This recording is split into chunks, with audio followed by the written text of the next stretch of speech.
I used to cry at the drop of a hat. Not because I was weak, but because I felt everything too deeply. In third grade, I cried when my best friend moved schools. In sixth, I cried when a classmate got bullied and no one said anything. By freshman year, I could feel a teacher's sarcasm like a slap, or sense tension in a room before anyone spoke. I thought this meant I was intuitive. My parents thought it meant I was defective. "You're too sensitive," my father would say like it was a curse. "Christine, the world doesn't care about your feelings," my mother snapped one morning when I refused to laugh at a cruel joke my brother made. If you can't toughen up, you'll never survive out there. But I was surviving. More than that, I was excelling. Straight A's, honor roll, debate club. I volunteered at the animal shelter on weekends and led the fundraiser for our senior prom. My teachers adored me, my classmates respected me, and I had a guidance counselor who said I had a real shot at top universities. "You're exactly the kind of voice the world needs more of," she told me once. "You lead with compassion." That's rare. I held on to those words like armor, because at home it was a different story. "You always have to make things emotional," my mother would sigh when I asked why no one congratulated me for my scholarship nomination. "She's not going to last a week in college," my dad told my aunt during dinner one night, not realizing I was within earshot. Too soft. "She'll melt the first time a professor criticizes her." I wanted to believe that if I just worked harder, earned more, proved more, smiled more, they'd see I was strong. That I wasn't some fragile glass girl who shattered under pressure. I thought I had time. That once I got into college, everything would change. That they'd have to see me differently. But senior year, everything cracked. It started with something small. A missed appointment. My parents forgot about my meeting with the college advisor. I waited in the school parking lot for an hour before walking home in heels that blistered both my feet. "I had to work late," my dad said when I confronted him. "I'm not your secretary," my mom added. "If college is so important to you, maybe try acting like an adult about it." I swallowed my pride and apologized. Then came the application season. The essay deadlines, the transcripts, the SAT scores. I had it all ready in a binder, color-coded, perfectly organized. But there was one thing I didn't have: the $85 application fee for each school. I approached them cautiously, choosing a night when Dad wasn't already grumbling about bills and Mom wasn't nursing a glass of wine. "Could we talk?" I asked. "What now?" Dad mumbled, not looking up from his phone. "I need help with my college applications." "Just the fees?" "I've done everything else myself. How much?" my mom asked. "About $400 total for 4 schools. But my top choice, Columbia, needs it by Friday." There was silence, then a laugh, low, dry. Dad set his phone down. "You seriously think you can handle Columbia?" "It's just an application." "Christine," my mom interrupted, "be realistic. You cry when the dog food commercial comes on. What are you going to do when a professor tells you your paper's trash?" "It won't be trash," I said quietly. "But what if it is?" she asked. "College isn't some warm, fuzzy place. It's brutal. It's competitive. You have to know how to play the game." "I do know," I said, voice trembling. "I've done everything right. My GPA..." "It's not about grades," Dad cut in. "It's about grit. And you don't have it." I stared at them, blinking through the sting in my eyes. "So, is that a no?" I finally asked. My mom shrugged. "We're not going to waste money on something that's just going to break your heart." That night, I lay in bed staring at the ceiling, my binder still clutched to my chest like a life raft. I had always believed that love meant support. That family meant believing in someone even when they were afraid. But as I replayed their words, too soft, not realistic, no grit, something inside me shifted. This wasn't about money. This was about them not believing in me. Not now, not ever. I didn't sleep. I just planned and it pointed me here. To this balcony, in this apartment I paid for myself. A glass of wine in one hand, the city lights flickering below. Peace. Not because it was handed to me, but because I built it. Brick by silent brick. I unlock my phone one last time. I scroll through my contacts. Dad, Mom. I don't hesitate. Delete. Not out of spite, but because I no longer need the thread. The lifeline. The hope that maybe one day they'll call and say the thing I've always wanted to hear. That day isn't coming, and now I don't need it to. I take a slow sip of wine. The air is warm. My chest feels light. For the first time in a long time, I feel like the story is truly mine. Not just to tell, but to end. And I ended it exactly how I wanted to. Without revenge, without reunion, without regrets, just peace. Bought, earned, and kept. Not for them, for me. I didn't cry after they said no. Not that night. Not the next morning. Not when I passed them at the breakfast table and they talked around me, as if I were a temporary inconvenience rather than their daughter. It was the first time I'd swallowed my sadness so deep it didn't have room to come back up. I waited until the weekend, when they were both out shopping for new patio furniture. That's when I opened my laptop and started applying for every scholarship I could find. Need-based, merit-based, obscure contests with essay prompts buried 10 pages deep on school websites. I wrote dozens of essays in one sitting. My fingers cramped, but I didn't stop. Not even when the sun went down and the room got cold. I didn't need their money. I needed their doubt to be wrong. Within weeks, acceptance letters began trickling in, first from the state college, then a private one across the country, and then Columbia. Full tuition, housing, meal plan. Everything covered. When I opened the email, I sat in silence for a long time. I didn't scream. I didn't jump. I didn't run to tell anyone. Instead, I printed the letter, folded it into the back of my journal, and placed it under my pillow like a secret I could sleep beside. I didn't want to share the news with people who saw my dreams as delusions. I didn't want to beg for pride from parents who only ever offered pity. So I didn't tell them. Not when I started packing small things in my closet. Not when I pretended to declutter my room, slowly emptying it out. Not even when I bought a $30 bus ticket to New York with money from my tutoring job. 2 days before move-in, I left a note on my bed. Don't worry, I'll be fine. I always was. I didn't even sign it. The bus ride was 14 hours. I watched small towns turn into cities, then cities stretch into skylines. I pressed my forehead against the window, unsure if the tightness in my chest was fear or freedom.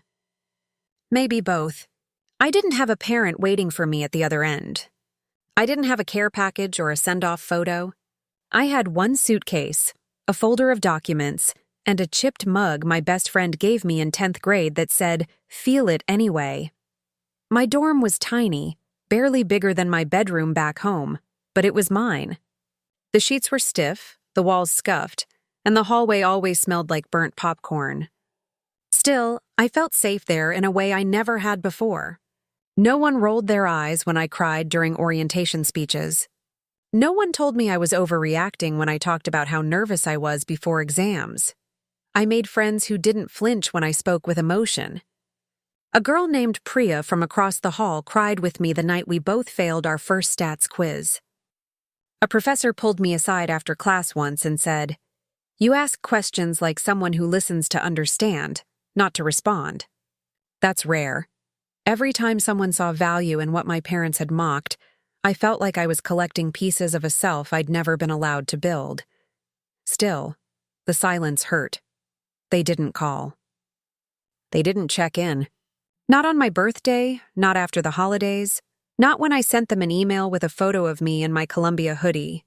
I'd written only one sentence. Made it. No reply ever came. There were nights I sat on my dorm bed wondering if they were disappointed. Or worse, indifferent. I told myself their silence was proof I'd made the right choice. But deep down, I wanted something. A sign. A crack in their pride.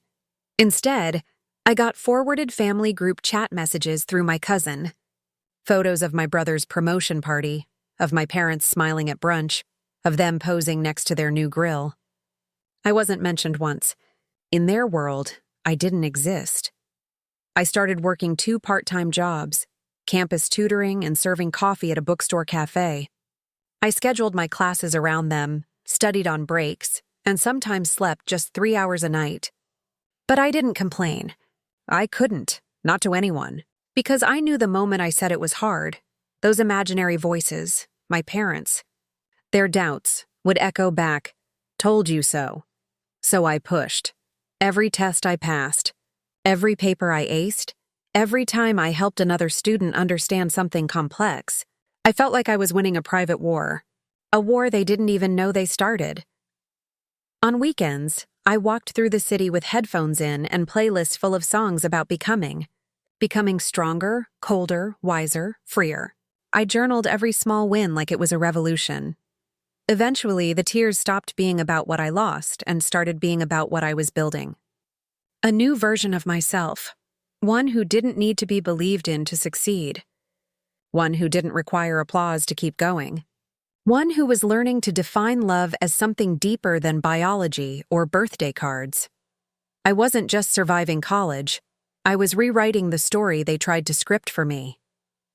The first holiday came and went like a cold wind. Thanksgiving. I waited stupidly for a message. A text, maybe? An email? Even a sarcastic meme from my brother. Nothing came. Just silence. Thick, deliberate, and humiliating. So I sent the first message. "Hope you're all doing well." "Happy Thanksgiving." My mom responded with a thumbs up. That was it. No, "we miss you." No, "how's school?" Not even a "you too." I stared at the tiny gray icon for 10 minutes, trying to decide if that single gesture meant something or nothing. Eventually, I decided it meant everything. They were showing me exactly how much space I took up in their hearts. By Christmas, the silence had matured into something worse. Performance. My cousin forwarded me a photo from Facebook. My family around the dinner table. Laughter frozen in pixels. My seat was filled by a family friend, someone I barely remembered. The caption read, "All together for the holidays. Grateful for family. Grateful for family." The irony nearly choked me. I stopped messaging them after that. Still, they didn't ask where I was. Not when spring semester rolled around. Not when summer came. Not when I stayed in New York over break because I couldn't afford a plane ticket back. Not that they offered to help. They just let the silence thicken. Then rewrote the story. I heard from an old neighbor that my parents told everyone I left without warning, that I was too proud to come back, that I had cut ties. It wasn't just erasure. It was a lie told with confidence. When I finally called, months later, desperate for something, not even love, just acknowledgement, my mother answered like she didn't recognize the number. "Oh, it's you." Just that. No warmth. I asked how they were. She talked about the garden, about how the roses were finally blooming again after the frost. I waited for her to ask about me. She didn't. When I mentioned school, there was a pause. Then, "Well, that's your choice. You never really needed us, did you?" I could hear the smile in her voice, sharp and sugar-coated, guilt, weaponized. I told her I was working hard, that I missed them, that I hoped things could change. "You're always so emotional, Christine," she said with a sigh. "We've made peace with your decision. Maybe you should too." My decision. As if I hadn't begged for help. As if I hadn't stayed quiet to keep the peace. As if I hadn't tried everything before walking away. I hung up before I could cry. I didn't want to give her that power again. From then on, I built my life like a fortress. No room for unearned nostalgia. I took double shifts at the cafe, tutored high schoolers in the evenings, worked front desk at a law office on weekends. I learned to calculate the cost of everything down to the penny. Rent, rice, rain boots. Nothing came easy, but every dollar I earned felt like another brick between me and their version of me. Weak, dependent, broken. Still, I saw them. Social media made it impossible not to. My father in a Hawaiian shirt at some backyard barbecue. My mother posing with a new blender like it was a trophy. My brother grinning beside a girl I didn't know, holding up a sign that read, "We're expecting." No mention of me. Not even once. I muted them all eventually. Not out of spite, but survival. It's hard to build a life when you're constantly reminded of the one that didn't want you. There were nights, though, when the silence ached. I'd walk home after a 10-hour shift, my shoes soaked with slush, hands raw from washing dishes, and I'd think, would it kill them to ask how I'm doing? But they never did. Instead, I got secondhand updates. Through mutual friends. Through cousins. Through the grapevine. Your mom got promoted. Your dad bought a new car. Your brother moved into their guest house. The only news I ever heard directly was when someone else used my name to guilt them. You know Christine's in New York, right? Working 3 jobs? She's always been dramatic, my mother replied once, according to a family friend. We didn't push her away. She just wanted attention. I wanted a future. That's what they couldn't understand. I wasn't acting out. I was opting out, of being belittled, dismissed, minimized. College wasn't just a degree to me. It was a door. And I had slammed it shut behind me so no one could follow. Still, I carried them with me. In my anger, in my resilience, in the way I checked my tone before every conversation, terrified I'd sound too emotional and prove them right. But over time, I began to unlearn their language. I cried freely with new friends. I spoke up when something hurt. I allowed myself to be soft, even if the world didn't always know what to do with softness. I stopped seeking their applause, because the truth was, I was becoming someone they wouldn't recognize even if they tried. Not because I was hiding, but because I was healing. And that kind of transformation doesn't fit into a family group photo caption. Graduation day was quiet. No flowers, no family. No one in the stands holding a sign with my name. Just me, a rented cap and gown, and a degree I had dragged across broken glass to earn. I smiled in the photo they took for my student ID, more out of muscle memory than joy. Inside, I felt a mix of exhaustion and defiance. I didn't need a cheer squad. I had done this alone, and there was something holy in that. The next day, I started work. My first job was entry-level tech support at a mid-sized company in Brooklyn. It wasn't glamorous, but it was stable, and the paycheck felt unreal. I still remember holding the envelope in my hands, staring at the numbers, thinking, this came from me. No one else. Just me. I got good fast. Not because I was the smartest, though I was sharp, but because I listened. I was patient. I could calm down angry clients without raising my voice, could solve complicated issues just by paying attention to what wasn't being said. You've got people skills that can't be taught, my manager told me once after I handled a particularly difficult call. You feel the room. That's a gift, the same gift my parents mocked. I kept moving. After a year, I jumped into a financial firm doing software integration. Higher stress, higher stakes, higher pay. I spent lunch breaks watching tutorials on coding languages I hadn't studied, stayed late when no one asked me to, wrote notes in a black leather journal I kept by my laptop. I didn't want to just survive anymore. I wanted to dominate, but I wasn't chasing revenge, at least not in the way people think. I wasn't out to throw success in their faces or stage some theatrical confrontation. I didn't want an apology. I didn't even want closure. I wanted peace. Real, rooted peace. The kind you earn by breaking cycles and building something better. So I started therapy. At first, I hated it. Sitting across from a stranger, trying to explain how being called too sensitive felt like being cut open with a butter knife. Slow, dull, unrelenting. But over time, the words got easier. I stopped defending my childhood. I stopped minimizing the damage. I started naming things. Gaslighting, emotional neglect, conditional love. And once you name them, they lose power. I read every book my therapist recommended. Adult Children of Emotionally Immature Parents. The Body Keeps the Score. Set Boundaries. Find Peace. Each one cracked open a door in my mind that had been nailed shut for years. I learned that love wasn't supposed to feel like tension headaches and walking on eggshells. That being soft didn't mean being weak. That crying wasn't proof I was broken. It was proof I hadn't given up on feeling. I began practicing boundaries like they were a new language. No became a complete sentence. I need time to think about that became a lifeline. Just because we're related doesn't mean I owe you access to me became a mantra I whispered to myself before bed. My world shifted. I started waking up without dread. I stopped flinching when my phone rang. I began texting friends first, not out of fear of abandonment, but out of genuine joy to connect. I laughed more. I slept deeper. I began to trust that my feelings weren't liabilities. They were maps. If something hurt, it meant something mattered. And slowly, I stopped looking back. I opened a savings account. Then a second one. I cut my expenses to the bone, learned how to invest, picked up freelance projects on weekends. Not because I needed the money right away, but because I had a vision now.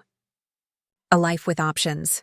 A life where I was never again at the mercy of someone else's approval or generosity. Every dollar I saved felt like insurance against the past. At work, I kept rising. Promotions came. My name appeared on client decks and quarterly reports. My coworkers asked for my feedback. My bosses invited me into meetings I had no business being in yet, because I brought something they didn't even know they needed. "I don't know how you do it," one VP said during a crisis call. "You stay calm. You make people feel heard. It's like you translate emotion into logic." I smiled, because that was the thing they never understood at home. My empathy wasn't a weakness. It was a system, a strength, a strategy. The ability to feel everything made me the kind of leader people wanted to follow.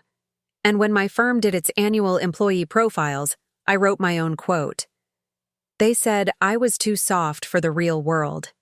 Turns out softness cuts deeper than steel when you know how to use it. I didn't send it to my parents, but part of me wanted to, just to see if they'd recognize themselves in the shadow of my strength. But I didn't need that anymore. By now, I had built a life so solid it no longer rattled under the weight of their silence. I had friends who came over with wine and stories. I had coworkers who respected my voice. I had a therapist who reminded me that healing wasn't linear, but it was possible. I was no longer a girl crying quietly behind closed doors. I was a woman who cried when it mattered, spoke when it counted, and built a career around the very traits they told me to bury. And though I never said it out loud, I thought it every time I signed my name at the bottom of a contract, or walked into a room where my opinion held weight. "You were wrong about me." So wrong. It started with a text. "Hey, stranger. Just thinking about you. Love you," from my mom, after 5 years of near-complete silence. After birthdays missed, emails ignored, and milestones skipped like stones across a cold, uncaring lake. I stared at the message for 10 minutes before locking my phone. 2 days later, my dad followed up with an email. "Hope you're well. We saw an article about your company. Proud of you." No punctuation. No mention of the years they'd vanished from my life.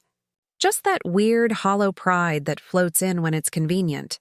Like the smell of something burning 2 blocks away. "You know it's there, but it doesn't belong to you." I didn't reply. Then came the phone call. "I know you're busy," my mother said, her voice syrupy and unfamiliar. "But we were just reminiscing about when you used to help in the garden. You had such delicate hands." Delicate. As if I hadn't calloused them building a life from scratch. I kept my responses short. "I'm doing well." "That's nice." I didn't give them anything to sink their claws into, but the messages kept coming. Photos of my childhood bedroom, still untouched, like a mausoleum. A picture of my dad's birthday cake with a caption, "Wish the whole family were here this year." Then came the real reason. They invited me to visit. "Just a weekend," they said. "Just to catch up." "We miss your laugh," my dad wrote. "Family is all we really have in the end." I knew better. But part of me, the same part that had once waited at the window for them to show up at graduation, said go. Maybe they've changed. Maybe time softened something. So I went. The house looked smaller. Not just in the literal sense, but spiritually. The shutters were chipped. The lawn hadn't been mowed. The gutters sagged with last season's leaves. It looked like it was holding its breath. Inside, nothing had changed. Same beige walls, same brittle silence, same tension hanging like dust. They hugged me like strangers. At dinner, my mother served dry chicken and overcooked rice. My father asked about work, but not out of interest. He dropped words like salary and benefits like baited hooks. "You always were the golden child," my mom said with a forced laugh. "Just took a little detour," I smiled politely, knowing full well she once called me unstable to a neighbor. And then, casually, like ordering dessert, came the pitch. "You know," my dad said, cutting his meat too loudly, "things haven't been easy lately. The mortgage is a little tight." I didn't respond. "We've been managing—" "Of course," my mom added quickly, "but with interest rates and taxes and, well, you know how it is." I sipped my water. She continued, "And now that you're doing okay, we figured maybe, just maybe, you'd want to help out a little." As part of the family, there it was. The real reason for the reunion, not love, not closure, not redemption, need. My success wasn't a source of pride to them. It was a resource. A well they thought they could come back and draw from, as if they hadn't burned the map years ago. I forced a smile. "That's a big ask," I said slowly. "We're not asking," my dad said quickly, hands up like he was above begging. "We're just opening the door." But I knew better. This wasn't a door. It was a trap. They weren't reconnecting because they missed me. They were circling back because the house was sinking, and they remembered I could swim. I excused myself after dinner, sat on the edge of my childhood bed, the one with the creaky frame and the dent in, the wall from where my brother once slammed the door too hard, and stared at the ceiling. All I could think about was how easy it would be to fall back in, to believe that this time was different, that their words were sincere, that the guilt I felt for being successful, for surviving without them, was something I owed them for. But guilt is a story manipulators tell you to make their failure feel like your responsibility, and I wasn't buying it. I didn't give them an answer that night. I told my parents I'd think about it, which was code for "I'm already digging." I had learned long ago that people who speak in guilt and riddles rarely tell you the full truth. Back in New York, I started digging. First, I pulled the public records on their property. A few minutes on the county website, and there it was, 2 liens. One for the original mortgage, one for a second loan taken out 5 years ago, right around the time I left for college. Then came the real shock. They hadn't made a full mortgage payment in nearly 4 months. Notices had been filed. Pre-foreclosure proceedings had begun. The house I grew up in, the one they refused to help me leave, was sinking, fast. It would have been almost poetic if it weren't so sad. I found the second mortgage was signed only by my father. My mother's name wasn't on it. I called a cousin who worked in real estate finance and asked, hypothetically, what that could mean. "If her name's not on the paperwork," he said, "she probably didn't know. Or didn't agree."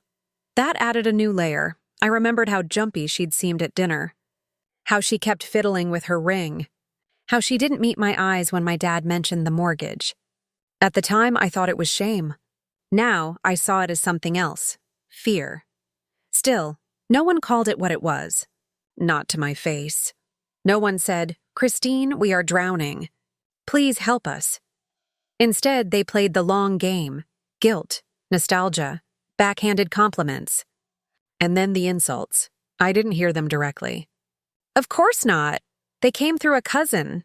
The same one who'd sent me family photos during the years of silence." "She probably won't help," he said my mother had whispered to an aunt. "She's so cold now." All that success made her calculating. Heartless, really. Heartless, the word didn't even sting. Not anymore. I'd been called worse, dramatic, oversensitive, hysterical, by the same lips now, begging for indirect rescue.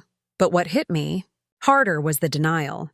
They could admit the house was collapsing. They could admit they needed help, but they couldn't admit they'd failed me first. They couldn't admit that the daughter they once dismissed as too emotional had become their only hope, and that the only reason I had anything to give was because I got away from them.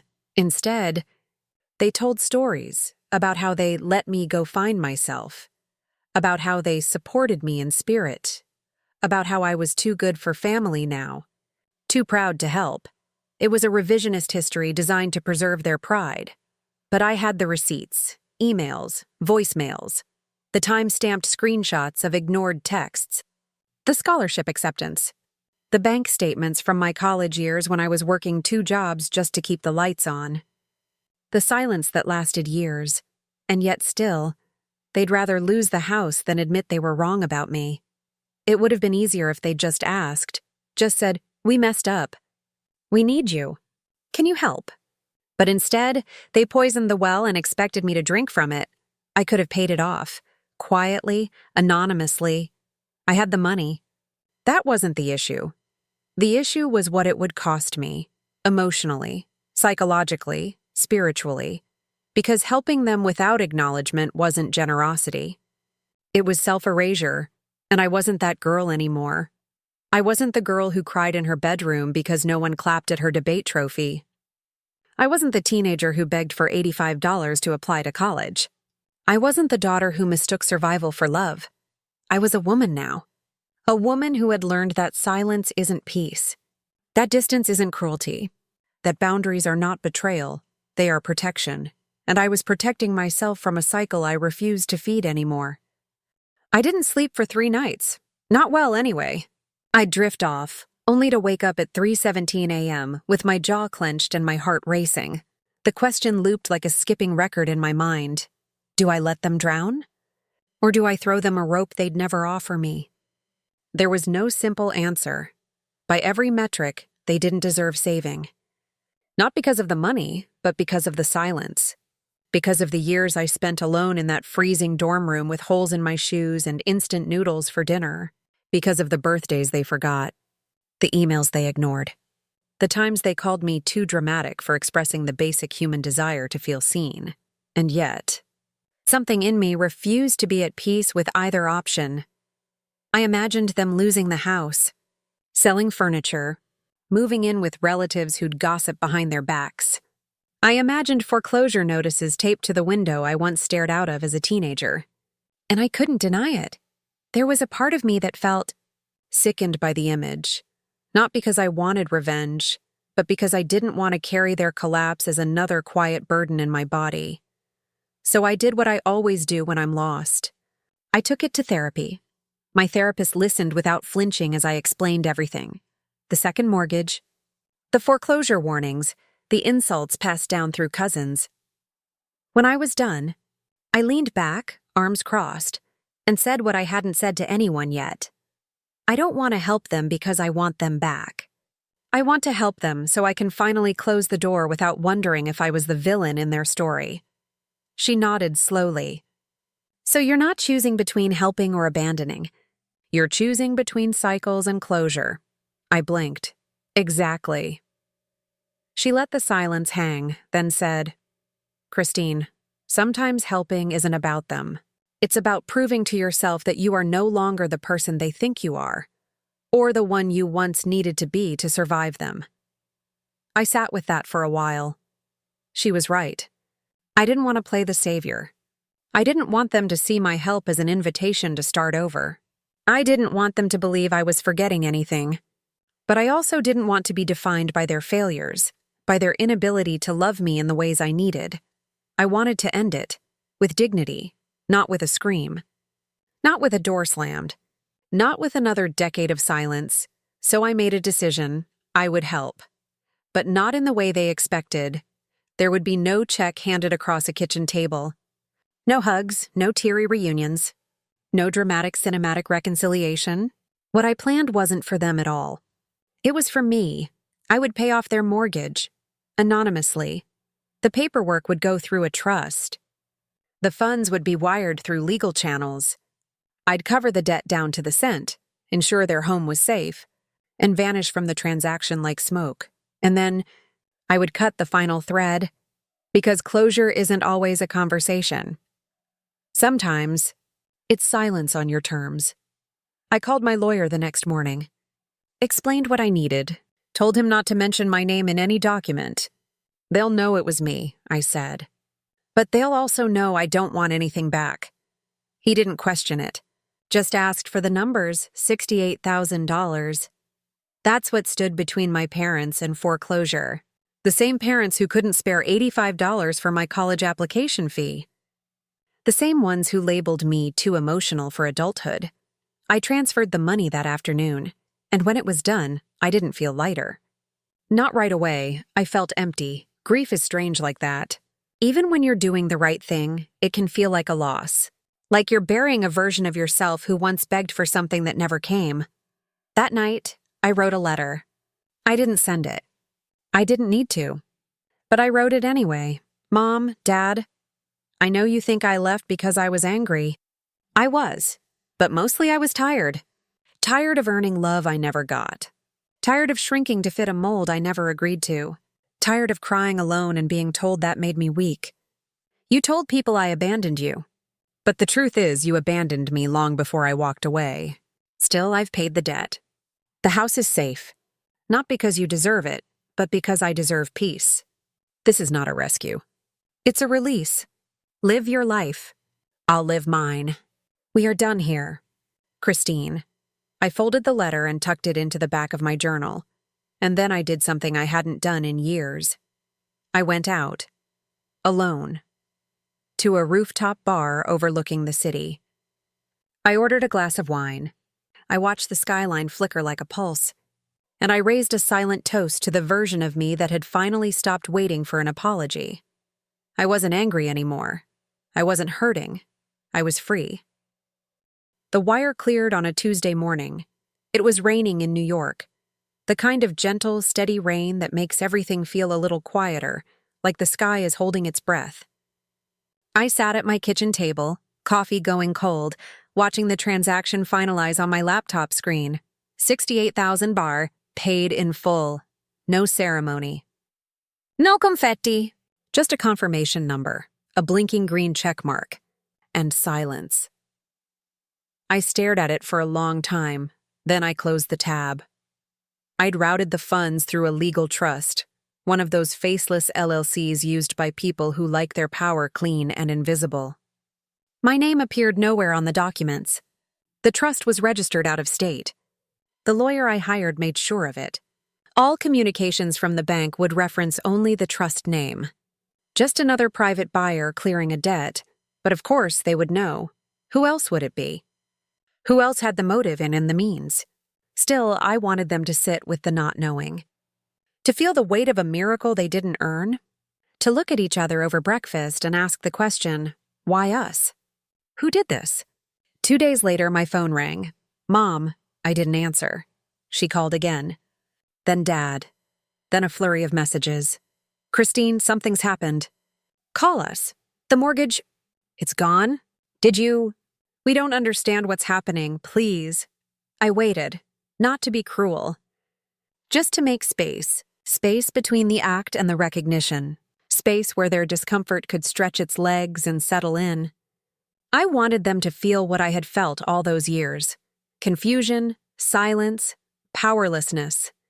When I finally picked up, my mother's voice was thick with disbelief. Christine, she said, like she wasn't sure if it was me or a dream. The bank called.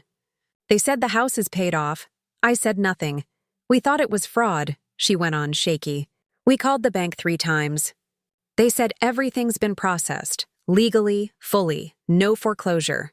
Nothing owed. She paused, waiting. I still didn't speak. Then my father got on the line. Was this you? I exhaled slowly. I'm glad you're okay. Silence. I could hear her crying. My father's breathing uneven. They wanted more. A why, a gesture, a reunion, but this wasn't a bridge. It was a boundary. Take care, I said and hung up. And that was it. No dramatic music. No final confrontation. Just a clean ending, Like turning the last page of a book and quietly closing the cover. They never called again. Not to thank me. Not to confess. Not to apologize, but I hadn't expected them to. This wasn't about rebuilding something broken. It was about locking a door I had once stood outside for far too long, knocking until my knuckles bled. Now I had the keys, and I was walking away. The house was theirs again, secure, safe, standing. And I was untethered. That night I lit a candle in my apartment and sat in the silence. Not the heavy silence of abandonment or anger, but the peaceful kind. The kind that follows a storm. No one knew what I'd done. Not my coworkers. Not my friends. Not even my therapist. Not yet. But I knew. I had given them something they never gave me. Stability without conditions. Care without cruelty. Love, however distant, without strings attached. It wasn't forgiveness. It was freedom. 3 months passed. No follow-up call. No handwritten note. No quiet message in the middle of the night. Just silence. The same kind I'd known my entire life. The kind that wasn't peaceful but pointed. Then one day, while waiting in line for coffee, I opened Facebook. I don't scroll often. The noise rarely brings peace. But that morning my thumb moved almost instinctively, like something in me knew what I'd find. There it was, a photo of my parents in front of the house. Fresh paint on the shutters. New flowers in the front garden. My dad with his arm around my mother, both of them smiling too wide. The caption, "God made a way. We held on through the storm, and He delivered." Hundreds of likes. A chorus of amen. And God is good. Old family friends commenting things like, "You two are such an inspiration," and "Faith always wins in the end." I read it 3 times. Then again, not a single word about me, not a hint. Not a whisper. Not even a vague "someone helped us" type of acknowledgement. Just credit handed upward, as if heaven had wired the $68,000 directly to their bank account. It would have been laughable if it weren't so. Predictable. They had always been masters of the rewrite. When I was little and won spelling bees, they said I got lucky. When I cried over being left out, they said I was too sensitive. When I finally made it out and up, they said I'd gotten ideas and forgotten who raised me. This was no different. To thank me would have required confronting the truth, that the daughter they dismissed, mocked, and abandoned was the one who saved them, and their pride had never allowed that kind of mirror. So they handed the glory to God. I don't begrudge belief. Faith is a beautiful thing.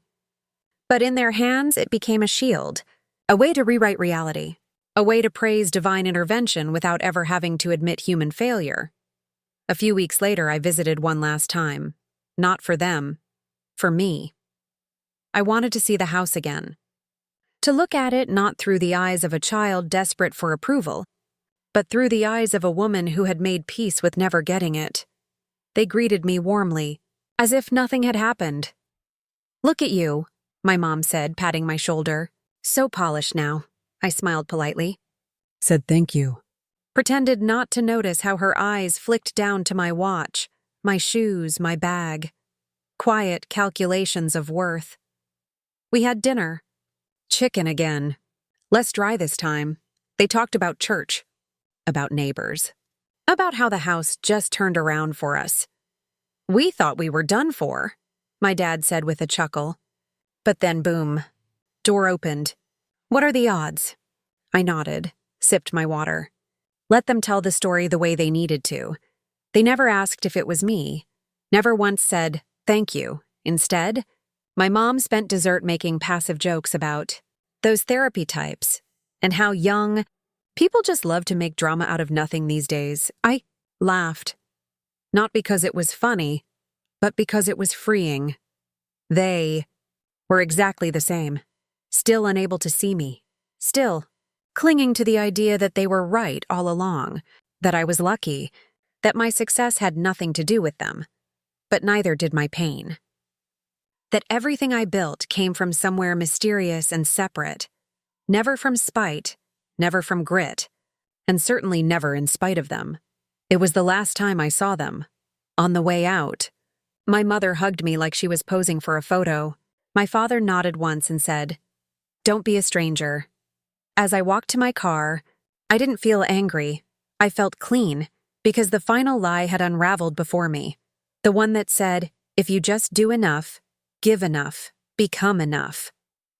They'll finally see you, but they never would, and that's okay, because I saw me. I saw the girl who cried alone in her dorm and still showed up for her exams. I saw the woman who worked 2 jobs and still found time for therapy. I saw the daughter who was denied and dismissed, and still gave. Not for recognition, not for reunion, but because that's who she had become. Because softness, when rooted in strength, is unstoppable. As I pulled away from the house, I didn't look back. Not once. I didn't need to. I had already left years ago. This time I was just taking my body with me. Some people think closure comes with an apology, a teary confession, a moment of reckoning, a sentence that starts with "we were wrong" and ends with "we're sorry." But for me, closure came in silence. Not theirs, mine. The decision to pay off the mortgage wasn't about reconciliation. It wasn't about being the bigger person or writing some poetic ending to a broken story. It was about freedom, mine. Because the truth is, I didn't do it for them. I didn't save their house because I wanted their gratitude. I didn't step in because I believed they'd suddenly see me for who I am. I knew they wouldn't. I knew they'd wrap it in God. Coincidence, luck, anything but truth, and still, I paid because I needed to put the past to bed. Not with a scream, but with a quiet act of rebellion wrapped in grace.